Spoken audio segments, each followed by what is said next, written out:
Vai tā kā tu vari izdarīt jebko, ja tu zini ļoti precīzi. Ko tu vēlies panākt? Jā. Klausies, bet kā tu savieno visu tās nereāli pretstatītas pasaules? Tu vienkārši nespēji norientēties tajā un beigās nedari neko. Ja tu neatradīsi sev darbu, tad es tev atradīšu darbu. Jādibina uzņēmumu. Visiem jādibina uzņēmumu. Zelta vārdu. Tad mēs te visi cits starpā šitie trīs esam arī atbildīgi. Es absolūti par šito, jā. Es nevienu nevaru vainot kā tikai jūsu.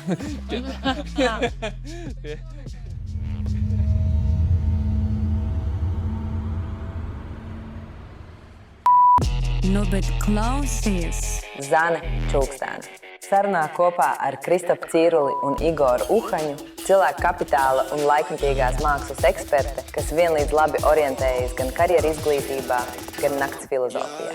AI viņai ir gan domāšanas katalizators, gan optimisms vienlaicīgi. Saruna par cilvēku, kultūru un to, vai mākslīgais intelekts kādreiz sapratīs, kas ir sirdsapziņa. Bet klausies Latvija! Kā tu vispār skaties uz mākslīgo intelektu? Kas tas ir? Tas kaut kas tāds, kas fundamentāli kaut ko izmainīs vai tomēr? Protams. Jā.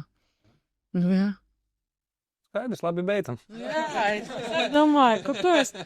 Zini, kā, tā, es domāju, tas labs darbs, ko arī Helga dara, kas ir, tā kā tas, kā saka, pilināšanas darbs, jo mēs jau redzam arī, nezinu, cik tu tie 8% Latvijas uzņēmumi izmantoši, viņš nožēlojam. Mēs sakojam līdz darbsludinājumu datiem, tad tas procents ir 1,2% piemin vispār ielu, kuru kaut kā, tā kā... Teikt, 1 no 100 jau prasa, ka vajag AI kaut kādas intereses? Jau,